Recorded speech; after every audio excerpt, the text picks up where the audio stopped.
آج جو corps commanders کی کانفرنس ہوئی ہے اس کے اندر انہوں نے یہ مئی 9 کے حوالے سے کہا ہے in line with the resolve of the honourable prime minister of Pakistan the forum committed with that planners, instigators, abettors and perpetrators, desecrators of Shoda monuments and attackers of military installations on May 9 would certainly be brought to justice under the relevant provisions of the law and constitution.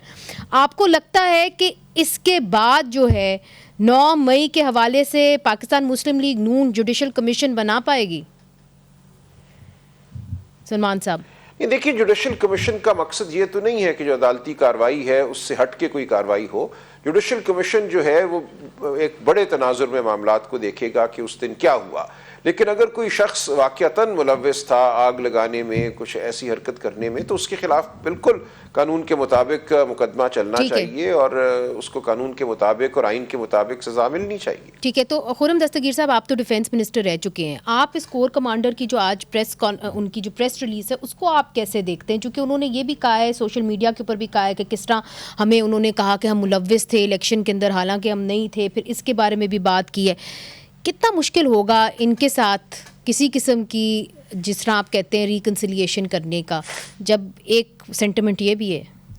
دیکھیں، 9 میں ایک red line ضرور ہے، کیونکہ وہ سیاسی احتجاج نہیں تھا. یہ بات کلیئر ہونی چاہیے. جب آپ ریڈیو پاکستان کو آگ لگا دیں گے، آپ پشاور میں 150 جانور زندہ جلا دیں گے، آپ GHQ کے گیٹ پر حملہ آور ہوں گے، آپ پنجاب پولیس کے سینکڑوں اہلکاروں کی ہڈیاں توڑیں گے، ان کو ڈنڈے ماریں گے، ان پہ پیٹرول بم پھینکیں گے، یہ سیاسی احتجاج نہیں ہے. مگر PTV کے اوپر جب اٹیک کیا گیا تھا اور جب پارلیمنٹ کے اوپر اٹیک کیا گیا تھا تو تب تو یہ رد عمل نہیں آیا. میں آپ کا شکر گزار ہوں اور میں یہاں اعتراف کرنا چاہتا ہوں کہ اس وقت مسلم لیگ نون کی حکومت تھی. مسلم لیگ نون کو اس وقت ان لوگوں سے آئینی ہاتھوں سے نمٹنا چاہیے تھا، کیونکہ جب نہیں نمٹا گیا، جب پاکستان ٹیلی ویژن کے ہیڈ کوارٹرز پہ لوگ ڈنڈے لے کر قابض ہوئے، وہاں کروڑوں کا اکوپمنٹ توڑا، چونکہ ان کو سختی سے نہیں نمٹا گیا تو انہی لوگوں نے جا کر ریڈیو پاکستان پشاور کو 9 سال بعد آگ لگا دی. تو لہٰذا، اور اگر چونکہ اسلام آباد پولیس کی ہڈیاں توڑنے، اگر آپ یاد ہے افسران کی ہڈیاں توڑی گئی، ہسپتالوں میں گئے، چونکہ ان سے سختی سے نہیں نمٹا گیا. یہ لیکن جمہوریت ہے جی، سیاسی احتجاج ہے، لہٰذا انہی لوگوں نے جا کر پھر لاہور پولیس پر جا کر انہوں نے پیٹرول بم پھینکے، ان کو ڈنڈے مارے، ان کی گاڑیاں جلائیں، ان کی گاڑیاں نہر میں پھینکی. تو لہٰذا یہاں ایک بڑا سیریس ایشو ہے، کیونکہ اگر ہم نے ابھی بھی مئی 9 سے ڈیل نہ کیا تو میں آپ کو، اور یہ میں بات لکھ بھی چکا ہوں اب، کہ پھر مجھے یہ خدشہ ہے اور بڑی تشویش یہ ہے کہ اگر ان کو باقاعدہ عدالتوں کے ذریعے، دیکھیں پکڑنا کوئی سولوشن نہیں، پھر کیا کریں؟ سزائیں ملنی چاہیے نا، ثبوت اور شواہد کی بنیاد پر سزائیں ملنی چاہیے. اور اگر ہم نے نہ کیا تو پھر اس ملک میں فاشزم آ کر رہے گا، ہم اس کو روک نہیں سکتے. جی سلمان صاحب. دیکھیں، میں عرض کروں، یہ فاشزم کا خطرہ ہم ذرا زیادہ بیان کرتے ہیں.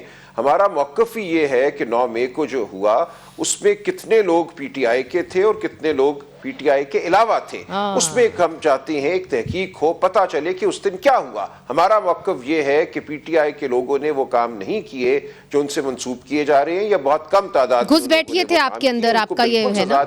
کیوں میں عرض کروں نا، کیے ان کو کیوں نہیں آج دن تک سزا دی گئی جن کے بارے میں واضح ثبوت موجود ہیں؟ مگر میں آپ کو یہ بھی کہتا کہ ان کے راستے میں، آپ دونوں سینئر سیاستدان ہیں، اس کے بعد جو کمیشن بنے گا اس کی رپورٹ سامنے نہیں آئے گی. اسی طرح ہی ہوگا کہ 20 سال کے بعد حمود الرحمان کمیشن رپورٹ کی طرح. گزارش جی منیزے، اس کے علاوہ میں یہ کہنا چاہوں گا، دیکھیں اس ملک کی تاریخ کوئی بہت تابناک نہیں ہے. سپریم کورٹ پر ان کی جماعت نے حملہ کیا، ماڈل ٹاؤن کا سانیہ ان کے دور حکومت میں ہوا، اس سب کی بھی تحقیق نہیں ہو سکی، کوئی واضح بات سامنے نہیں آئی. جن لوگوں نے وہ کام کیے ان کو سزا کبھی نہیں ملی. تو یہ بالکل ایک ٹھیک بات ہے کہ اس ملک میں بہت پراسرار قسم کے جرائم ہو جاتے ہیں اور وہ پھر کہیں مٹی میں دب جاتے ہیں. تو ہمیں اب فیصلہ کرنا ہے کہ ہم نے اس ملک کو آئین اور قانون کے مطابق چلانا ہے. بالکل میں یہ کسی صورت بھی میں طرفداری نہیں کروں گا کسی ایسے شخص کی جو ہلڑ بازی کرتا ہے، جو اداروں پر حملہ کرتا ہے، اس کی کوئی طرفداری نہیں کر رہا. لیکن حقیقت سامنے آنی چاہیے، کس نے کیا کیا، انہوں نے کیا کیا، ہمارے لوگوں نے کیا کیا، اور کسی اور نے اس موقع سے کیسے فائدہ اٹھایا. یہ تمام بات سامنے آنی چاہیے.